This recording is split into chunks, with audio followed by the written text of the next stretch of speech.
Now, all right. That is what I'm talking about. That is what this team can do. Finally, we can finally see what this team is capable of. And we all know what they are capable of. Getting the 3rd seed. They played team basketball tonight. And it all started with our point guard, Ben Simmons.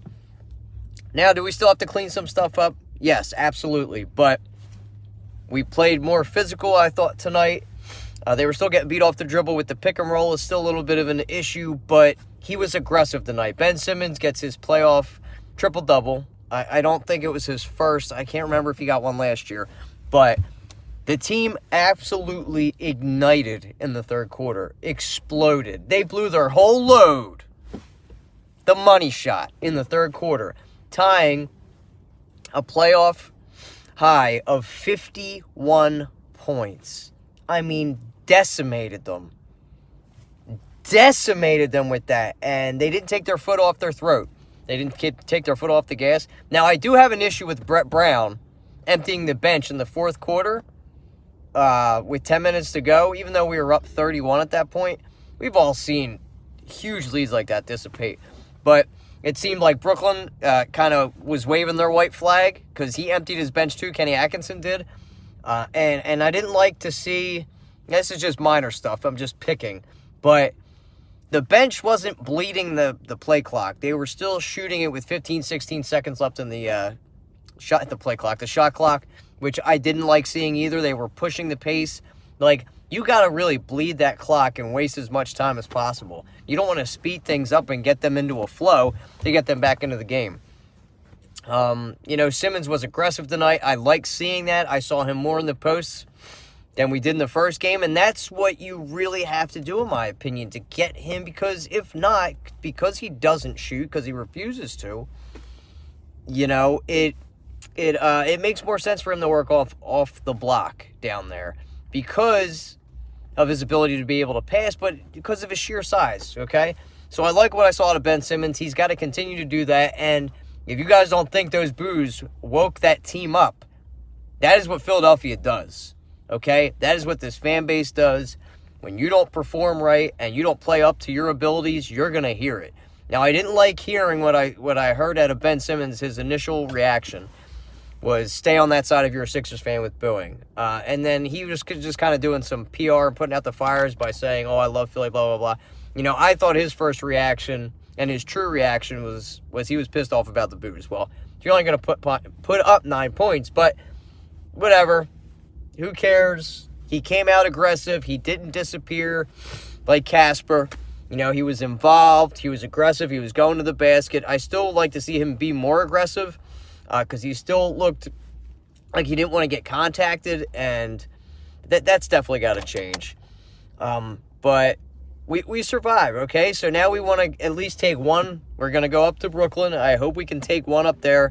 And our bench was huge tonight, too. We got 15 points out of Mike Scott. Marjanovic was a beast tonight, too. Give him a blow to Embiid, who got in a little bit of a foul trouble. And that's what you want to get, especially if his knee is bothering him. You want to get bench production. You only go as far as your bench in the playoffs, in my opinion. So to explode like that, only having a 1-point lead going into halftime. We had a nice 13-point lead, but the Nets cut into it with their fantastic 3-point shooting. And D'Lo wasn't as effective, the same with Dinwiddie. They were attacking when Boban came in, so they have an answer for that. They're going to go straight at Boban because he's not a shot blocker, okay? And he's slow. He's very slow-footed for being a 7'3" guy. He can move pretty well, so I give him props for that. But they have a pointed attack, and they weren't biting as much on the pick and roll. So I did love a lot of what I saw out of the Sixers. Now, we made our free throws, too. We were 26 of 32, 81%, which, again, you got to make your free throws. When you go to the line, it's free points. You don't want to be having a horrific night, and he wasn't scared with the flagrant. There were some BS flagrant fouls in there, some bullshit fouls, and that's why Embiid got into foul trouble, in my opinion. He had a nice block on LeVert that they called a foul, and then that offensive flagrant one was bullshit, too. And the same with that JJ foul when he was trying to pull off the screen, that guy flopped. And they went to the point of attack after Embiid got his 5th foul. They went right at him, and Hollis Jefferson tried to flop and get Embiid fouled out. But it was an overall nice night. Tobias Harris found his rhythm and his stroke, too. I still think moving forward, he would benefit more coming off the bench because you got 2 guys, well, initially 3 guys in the starting lineup that can take the ball up. So that's why you don't really want to worry about ball handling. Well, about having Ben Simmons go off the block, who's going to handle the ball? You got Jimmy, and you also have Tobias Harris, who can handle the ball, taking the ball up. But like I said before, I was just nitpicking with, I didn't like Brett emptying the bench with 10 minutes left because you got essentially Korkmaz, who hasn't played in a couple months. You had Jonathan Simmons getting some, and we know how he is, being aggressive, but the bench was able to maintain the lead. They cut it a bit because I think we only ended up winning by 19 or 20 points, but having that third quarter like we did was huge, and it got the crowd back into it. You know, I was I was disappointed in a lot of Sixers fans attacking the fans for booing. Like, real fan bases don't boo. Why are you guys doing that? Like, wow. Like, what do you want us to do? You serious? A performance like they did on Saturday was a disgrace. They deserved every freaking boo that was delivered because I was booing the shit out of them, too. I'm not going to sit back and pamper these guys. I don't care. Do your job, you know? And I'm not going to comment about the whole Amir thing, you know. He said he was checking in on his sick daughter. Who am I to say that? I don't have kids, but it is what it is. And that just may lead to Brett Brown not really having control of the team, but we don't have to sit there and worry about that. It was great ball movement. We were fantastic on the boards. We killed them in that area, and we killed them in points in the paint. That is what we have to do to be able to defeat this team. You want to go right at Jared Allen, who's a very good shot blocker. You want to get him in early foul trouble. And that's something we didn't execute in Game 1. We got him in early foul trouble, and then we strayed away from it. We just stopped being aggressive. And also with Embiid, with his conditioning and him shooting a lot of threes, he didn't shoot a 3 tonight, I don't believe, which is what I want to see. I want to see him bully ball, go down on the block, and bully the crap out of them guys because nobody can cover him out there, especially Jared Allen. He's a toothpick compared to Embiid. He can muscle him all day. He can muscle everybody. And I thought we did a decent job on Caris LeVert. And the guards didn't go off like they did in Game 1, which is big. And I always do this with my lights, so I apologize about that. But we needed this not only to survive going down 0-2, because the Sixers have never come back 0-2 down in a series. We have that chip on our shoulder now that we didn't have in Game 1. And that's going to carry over and take us into Game 3 Thursday up in Brooklyn. We have to bring that same intensity, that same energy that we had here, that the fans carried over, that the players had from that terrible, abysmal game that we're not even going to talk about, Game 1 anymore, and carry that over going up to Brooklyn. Because we at least have to take 1 on the road. I don't want to take 7 games with this team. You see what a real team did on Sunday with the Bucks facing the Pistons. That is what you're supposed to do. That's the type of domination that we can have over a team. Now, Brooklyn is an up-and-coming team. I'm not going to say they're scrubs, but their talent level doesn't match anything on our level at all. We are a huge mountain plateau, and then they're just a little budding little pebble right at the moment. But it's all about stopping that guard penetration and not biting on the pick and roll, which is 3 of their guys love to do: Dinwiddie, Russell, and LeVert. They'll get you all day, and it's going to give you easy buckets and alley-oops for Jared Allen or Rondé Hollis Jefferson. You see it run a lot in Mike D'Antoni's system with Houston, with James Harden getting penetration and giving them easy lobs to Clint Capella. But this was a huge win for us, the intensity, and I want to be more physical because that's a staple of the Nets, the Brooklyn Nets and Kenny Atkinson, is their physicality. We have to match their physicality, and I think our talent will complement that and take us, hopefully, up 2-1 going into Thursday against Brooklyn. We have another 8 o'clock game, night game, which is dope. 7-game series, no need to panic. On to the next one. I wasn't panicking. You just don't want to see your team play like they did in Game 1 when you know they're a lot better than that. You know, I had said earlier that I think the Sixers are going to take the series in 5 games. So I'm hoping they can take 2 on the road. They're notoriously not a great road team, as we know. We've kept the turnovers down. We only had, I want to say, 12 tonight, which is outstanding for the Sixers because they are close to leading the league in turnovers almost every year. But we got to bring that same intensity, and we have to, if we get a lead, we got to put our freaking foot on their throats and just continue like we did. Just keep throttling them. Get the guys in a rhythm. Get them in motion. He was excellent tonight. He's not the greatest defender. I've seen him get beat off the ball a lot, but that's okay. You just want to keep getting up into their grill, and if you get beat once in a while, but I'd still like to see him play better defense, but he was able to get in a rhythm, and I think he hit 205 from downtown. J.J. Redick was better tonight than he was in Game 1. Game 1, he only had 5 points tonight. I think he had 17. I believe he was 205 from downtown, too. But I thought our biggest key factors was Boban and Mike Scott giving us the points that they did off the bench. Some amazing passes from Harris. Yeah, he's a great player. You know, I just think he's lost in the starting lineup because you don't know where to go. The way his game works with Embiid down there, and the same with Simmons having to be effective with the ball in his hands, the same with Jimmy Butler, it's a lot.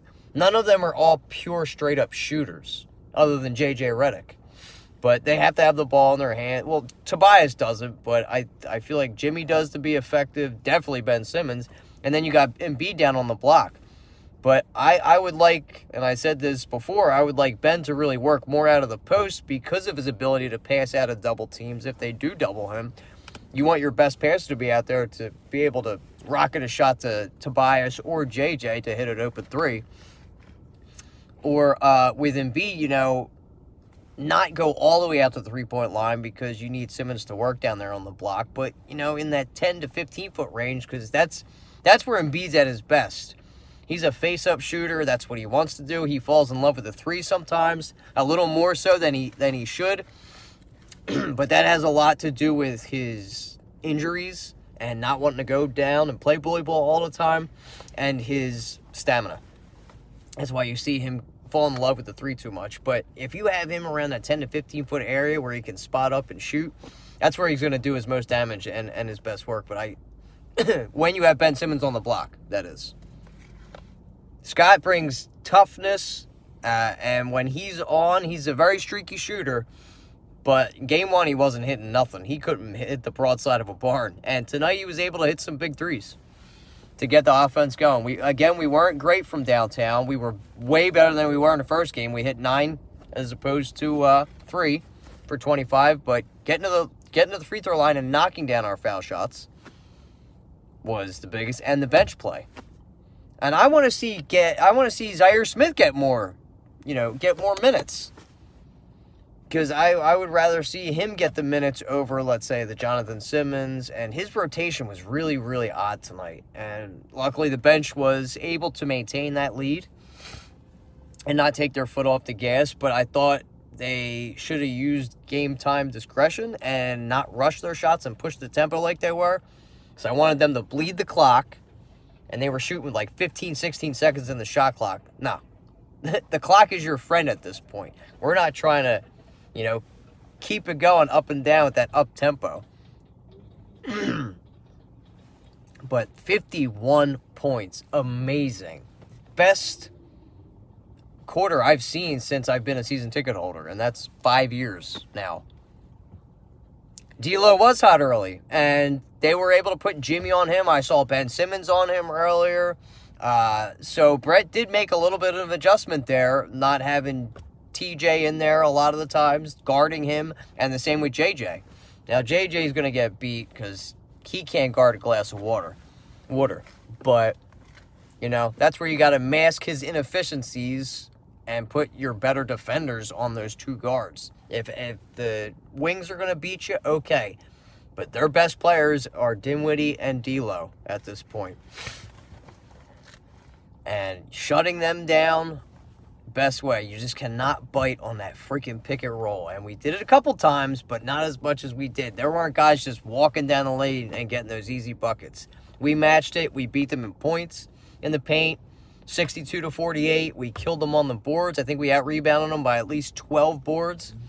And if we can get our three-point shooting going, and I want to see the Sixers continue to do work in the paint because I'm old school. I want to see that old school basketball. Throw it down to your big man on the block, pass out, and then you get your threes that way. Don't get shot happy and just spot up. And when you're on a fast break, like Simmons or Embiid, or not Embiid, I mean Simmons or Butler, where they got an open, easy layup, and they'll kick it out to get a transition three. That shit, it kills me. It frustrates the shit out of me. Take the 2 easy points. If there's defenders there, cool, then kick it out, and you get the 3. Get the bucket. But that's the new NBA, and that's the style Brett Brown likes to play. He loves shooting them threes. But if we can keep that to a minimum and do more of what Popovich did or does with the Spurs, where you work out of the block, work through your power forward or your center, we're going to be just fine. We get them in early foul trouble, and we get to the foul line. And I think Ben Simmons psychs himself out. And why he picks up his dribble in the half-court offense and doesn't go down on the block more is because he doesn't want to go to the free throw line. He has no confidence in his jumper and or going to the free throw line. That has to change. But I still think Brett Brown is stunting Ben Simmons' growth as a point guard. Whatever happens throughout these playoffs, wherever Brett takes us, I still don't think he's the coach for this team and or Ben Simmons, however far he can take us. I hope he can get us past this first round, God willing, or even the second round. If we can get to the Eastern Conference Finals, if you get beat by Toronto or the Bucks or a team like that, it would suck, yes. But you can understand it more because maybe they were outcoached, they were more talented. But if you lose to the Nets in the first round, there is no goddamn excuses for that. Zero. None. Zilch. You are more talented. And, yeah, it looks great on paper, but you still have to play the games, right? You know what I mean? It doesn't play out that way. It doesn't play out on paper. You still have to play the games. Talent isn't just going to take over. And I heard a couple fans talking about that because I listen to sports radio, and fans calling in saying coaches don't matter in the NBA at all. Talent should just take over. Yeah, well, that guy was a freaking moron. It's the stupidest shit I've ever heard. And watching the Sixers should be an eye-opener to see why talent just doesn't take over, and you could just have all these great guys playing together, and you automatically just win a chip. So, big win, though. Big win for the center. It keeps us alive for Game 5 to come back down here to the Wells Fargo Center. This guy is stoked the most because I'm going to get to come down to another playoff game. Hopefully, I'm praying we can take 2. 2, if not at least 1, please. We cannot drop 2 on the road.